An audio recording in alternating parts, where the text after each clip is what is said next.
Kad tu pieņem nākamo lēmumu šodien, vienkārši padomā, kāpēc tu viņu pieņem.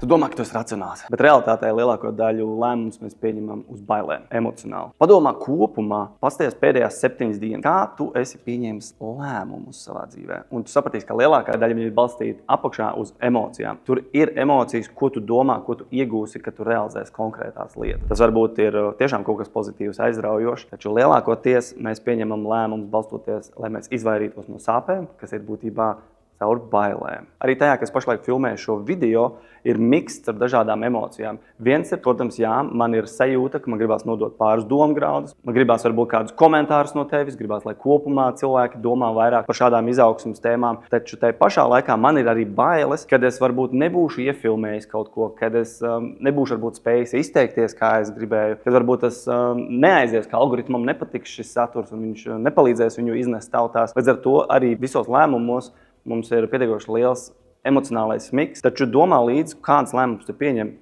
Jo, ja pārāk daudz lēmumus pieņem uz bailēm, mans minējums, ka tev arī nepatīk tava dzīve. Taču, kur ir risinājums un kā ir vērts darīt citādāk, ir pakāpt soli atpakaļ un padomāt, ko es gribu. Un nospraust vismaz kaut kādu vienu mērķi, ko gribētu sasniegt, un tad mēģināt būvēt uz savām spēcīgajām īpašībām. Mēģināt būvēt, tāpēc, ka tev viņi gribās, ka tev tas liekas aizraujoši. Man tā ir bijusi ceļošana, man tā ir bijusi braukšana ar močiem, tie ir bijuši dažādi piedzīvojumi, tas bijuši grāmatrakstīšanas. Un ir elementi, kas manā dzīvē, kurus es iepludinu kā lēmumus, tīri tāpēc, ka man gribās iemiksēt lēmumus uz citām emocijām. Tas galvenais iegūms, ko es tev varu ieteikt, ir, kad tu pieņem nākamo lēmumu šodien, vienkārši padomā, kāpēc tu viņu pieņem.